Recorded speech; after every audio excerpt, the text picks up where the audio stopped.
Alhamdulillah, wassalatu wassalamu ala rasulillah wa ala alihi wa sahbihi ajma'in. Frères et sœurs en islam, assalamu alaikum wa rahmatullahi wa barakatuh. Question numéro 1. Moi, j'ai envie de causer et expliquer clair qui fait nous pas supposer manger, boire côté une personne qui pratique la sorcellerie. Alors, une personne qui pratique la sorcellerie, nous besoin prendre beaucoup de précautions avec lui. Parce que si un démon est dans la sorcellerie, qui veut dire, il finit faire l'allégeance avec Shaitan.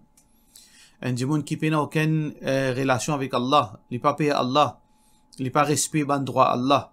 Alors donc, si un démon n'est pas respect droit à Allah, il n'est pas reconnaître Allah, il fait la sorcellerie, il fait le mal, alors on peut garantir qu'il n'est pas pour faire le mal ou. Alors nous, musulmans, nous avons besoin de prendre nos précautions. Peu importe qui s'en a qui est dans la sorcellerie, nous prenons nos précautions.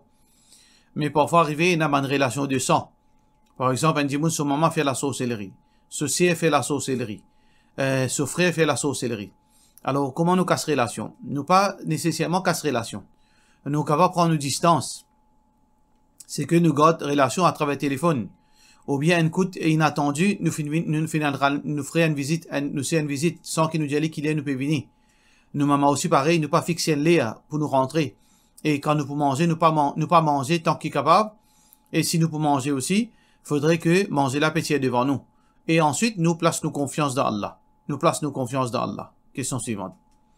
Assalamu alaikum, moi, pédémano, si moi gagne droit, pas faire kurbani, pour une raison, moi, une douleur. Moi, n'a mon l'argent, moi, pas besoin aller au site Risbif, juste prend la viande, vient la maison, casser, séparer et al partage famille. Est-ce que kurbani est obligatoire, l'homme, de la part de nos frères Ra'i? Alors, comment on peut dire, un zoom, deuxièmement, on a douleur, et ou pas pour capable à partager la viande, coupe la viande, etc. Mais il n'y a aucune nécessité pour faire ça. Et là, alhamdulillah, il y a des gens qui donnent ce service-là, ou prennent pas kurbani avec eux, même eux couper en morceaux, eux mettent dans un sac, et eux partagent une misère, et ou capable de garder dans la case, et quand on gagne le temps, ou partager aux familles. Alors, il n'y a aucune difficulté dans sa situation qui nous peut vivre aujourd'hui, il y a tout facilité. Si on a le moyen, il est obligatoire qu'il faut faire kurbani. Question suivante. Salam alaikum, please. Mon gagne invitation pour atteindre un mariage dans Masjid Shia qui trouve dans pleine ville. Est-ce qu'il m'a gagne droit à aller? Masjid Shia, Masjid Sunni, Masjid peu importe, il n'y a pas une question mariage là qui problème. Qui peut faire dans mariage là? Si dans le mariage, et dans la musique, et dans la mixité, et dans la désobéissance à Allah, peu importe quoi de ça, ou pas gagne droit à aller. Si dans le mariage, pena désobéissance, pena haram, pena la musique, et on allait, alors donc, la pena aucun mal. Mais là, une question, est-ce qu'il y a un droit dans Masjid Shia?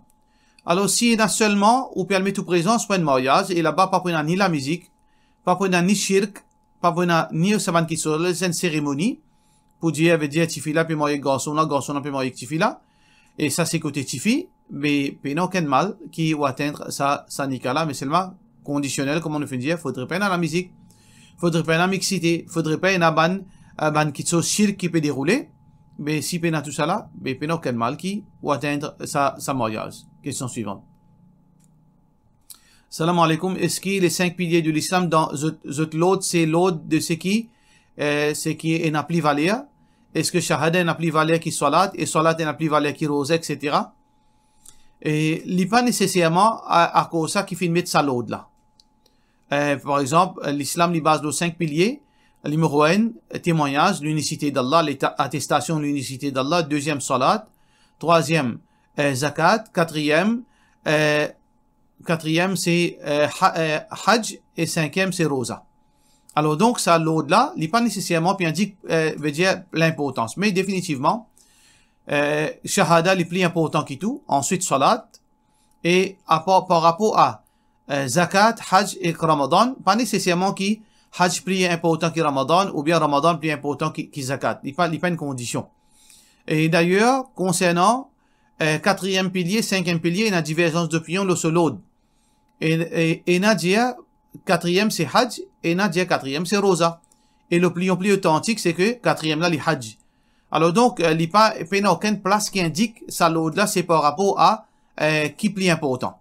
Mais après qu'il nous dit ça, il n'y a aucun doute, pas à cause de ça l'autre là, mais définitivement, shahada est plus important que tout, l'attestation et deuxième salat. Ça 3 piliers qui restaient là, possiblement Hajj plus important, possiblement Ramadan, possiblement veut dire Zakat plus important. Nous n'avons aucune preuve pour capable de dire ça n'est pas plus important que l'autre là. Question suivante. Salam alaikum, je m'appelle Afrose, me pose une question depuis la France. Lorsqu'il me remplace et Salat Isha, me fait Sofaraz, mais me besoin faire mon witar ou pas. Alors, witar n'est pas obligatoire, mais il est très recommandé. Si un djibon, il peut remplacer Salat Isha, mais s'il a le temps, il peut gagner s'il fait Soban, Sunna et il fait so witar. Alors donc, si un djibon, il y en a les temps pour faire witar, il ne faudrait pas les négliger witar, parce que le witar est très important. Malgré qu'il pas faraz, il est très important. Pour une occasion qui, par exemple, un djibon est malade, il est souffrant, dans ça là, il est capable, quitte witar, mais comme ça même, faire ça avec l'habitude, il ne faudrait pas nous faire ça, nous devons faire witar, Inch'Allah. Question suivante. Salam alaikum, Cheikh. Si un djibon est une victime de sorcellerie, comment il besoin procéder d'après din, de la part de nos frères Banu Hashim? Quand un djibon gagne la sorcellerie, tout d'abord, question qui se pose, comment il connaît qu'il gagne la sorcellerie? Besoin commence par ça avant. Alors, nous disons, il y a beaucoup de choses qui sont symptômes similaires. Un djibon il gagne dépression, un djibon il gagne la sorcellerie, un djibon il est malade, et il y a beaucoup de choses qui ressemblent. Lisier aussi ressemble à sorcellerie. Maladie, il y a certaines malades ressemblent à sorcellerie.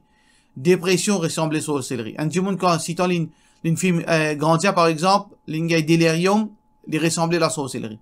Tout d'abord, nous besoin confirmer exactement c'est quoi ça. Est-ce que la sorcellerie ou bien problème médical? Alors donc, quand un djibon est malade, tout d'abord, il y a le côté médecin, il y a le faire vérifier avant. Et s'il y a une petite chose plutôt sur la tête fatiguée, il y a un psychologue. Si pena n'a rien côté médical, pena n'a rien côté psychologie, là, il est capable, avec un djibon qui expert dans Ruqya, pour capable confirmer ce qu'il y a la sorcellerie. S'il y a la sorcellerie, là, il besoin faire Ruqya. Alors, s'il est capable de faire les mêmes, tant mieux. Alors, donc, c'est un djibon, il confirme qu'il est possédé par la sorcellerie. Et il y a beaucoup de choses qui, dans l'islam, il montre nous besoin faire. Par exemple, mange 7 tam adjoua. 7 dates adjoua le matin, à jeun. Ça, c'est une petite chose, une protection, une guérison contre la sorcellerie. Les servir aussi de le zamzam. Rasulullah sallallahu alayhi wa sallam dit, ma ou zamzam lima shuribala. Avant les boire de le zamzam, il fait dua qui Allah casse sa sorcellerie. Après, il boit ça de l'eau. Et il baigne avec feuilles maçon. Il prend 7 feuilles maçon, il crase les, il met de l'eau. Et ensuite, il baigne avec ça. Ça aussi, c'est un remède contre la sorcellerie. Et il dit, Coran, l'oli. Tout ça là, c'est bonne façon qu'il y a un djibon, il est capable par l'eau d'Allah, il est capable de guérir de la sorcellerie. Et aussi, il fait dua avec Allah. Mais ensemble avec ça, si vraiment la sorcellerie, alors il besoin prendre précaution, il y a un coup qui coûte saline manger, qui s'en assure de sur la case, qui ban objet qui définit de sur la case, parce que la sorcellerie, il est capable dans plusieurs formes et dans plusieurs petites choses.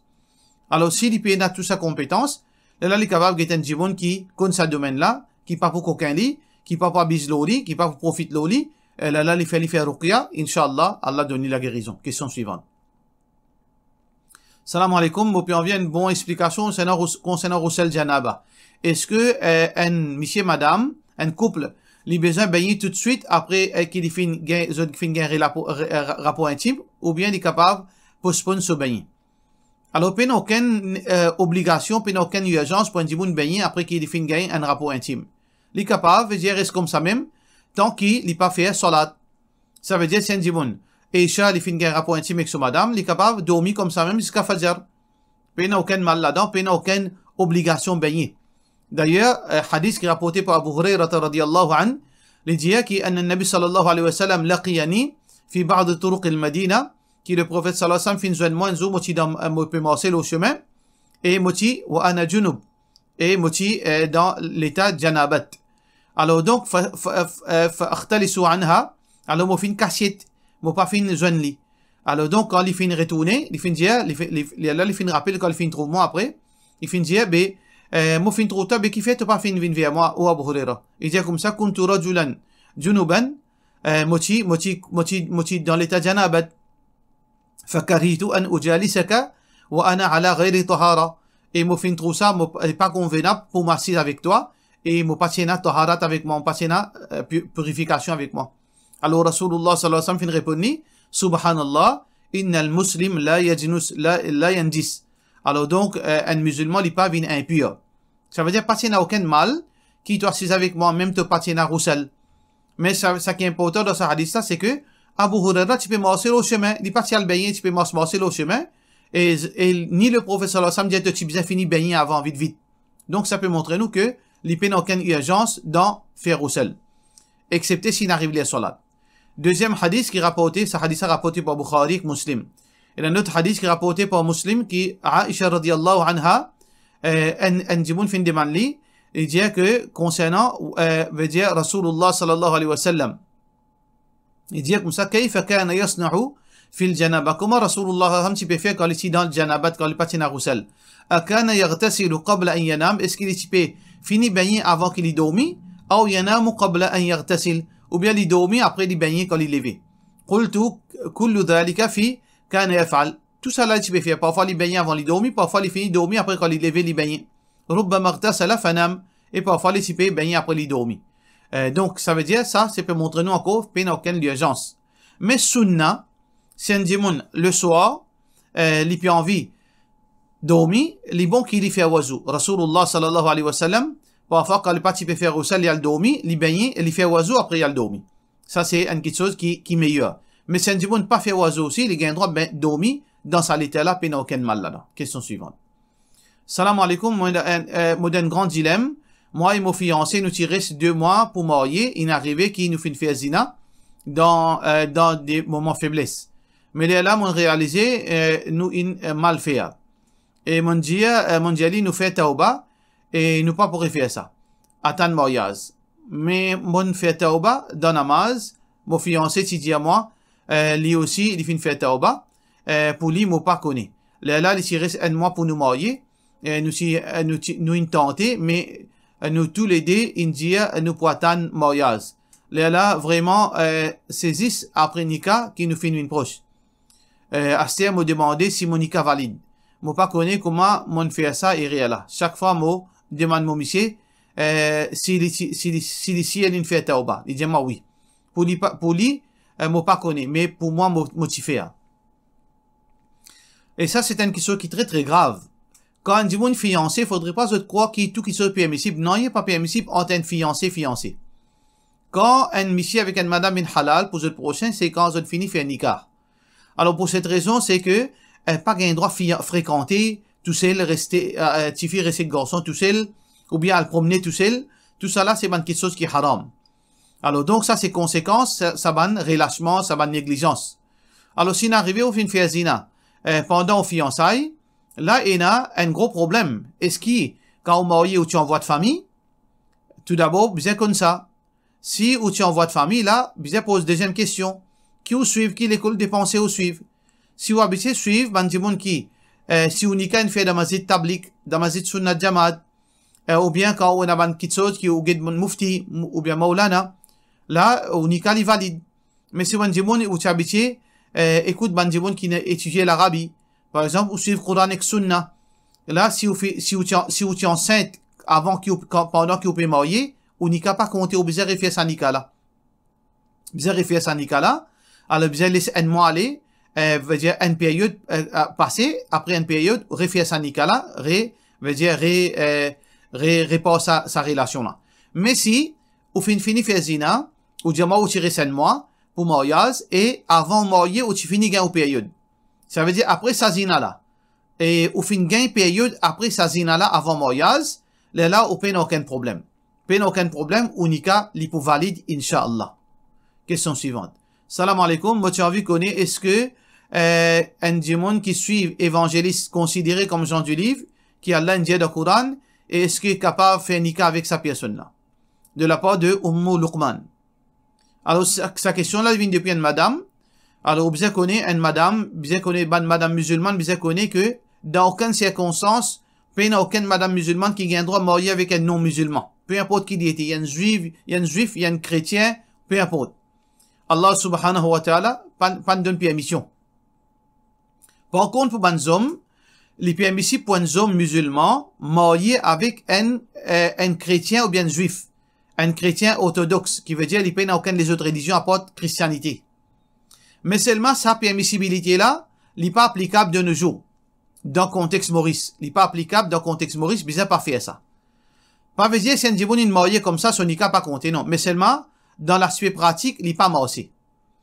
Parce que sa permissibilité-là, Allah subhanahu wa ta'ala, oui, finit dans le Coran de Surah Al-Ma'idah, veut dire qui gagne droit marié avec ban gens du livre. Wal muhsanatu min alladhina utul kitaba, veut dire ban madame qui pieuse, ban madame qui propre, qui ont la vie propre parmi ban juifs et ban chrétiennes, alors gagne droit marié avec eux. Et ça, pas fin mettre ça la loi là pour encourager marié. Fin mettre ça la loi là dans une circonstance sin marié qui la loi dit là. Ça veut dire ça c'est pas la loi qui encourage marié. Et deuxièmement, Allah fin mettre une condition là-dedans. C'est que faudrait sa madame là, sa chrétienne là ou bien sa juive là, il y a un monde qui se la vie propre, il pas vivre dans zina, il pas vivre la vie, veut dire en désordre. C'est la deuxième condition. Troisième condition, c'est que la loi islamique qui réglemente sa couple d'un pays islamique. Alors madame là, il y a un règlement qui est applicable au lit. Par exemple, quand il est sorti, il est bien couvert sur les corps. Demain, quand il y a un divorce, quand monsieur et madame divorcent, ils ont des enfants. Alors, dans cette circonstance-là, les enfants-là, ils sont pour monsieur là, ils sont pas pour madame là, même les enfants-là encore petits. Par contre, si nous appliquons ça la loi là dans le contexte Maurice, un monsieur il a le marié avec une chrétienne, ou bien avec un juif. Alors, il y a beaucoup de choses, de problèmes pratiques qui peuvent dérouler. Tout d'abord, si arrivé, il y a un divorce, la garde des enfants, tant qu'il y a encore petit, ou bien s'ils disent décider, ils parlent pour maman, ça veut dire qu'on va le perdre aux enfants. Deuxièmement, comment on fait les vivre d'après au règlement? Comment on fait les vivre d'après au règlement? Sur l'habillement, sur le comportement.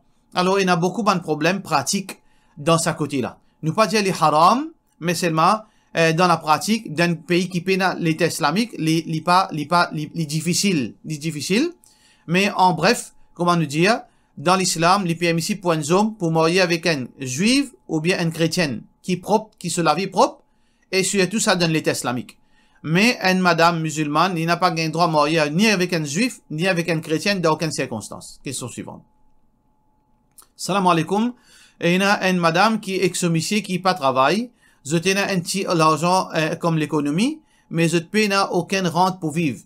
Est-ce que ça dit bon là capable de prendre zakat pour faire sa bande dépenses quand vous êtes besoin acheter médicaments et acheter sa bande provision, etc. Alors, vous besoin connaître tout d'abord cette petite économie-là qui vous peut dire.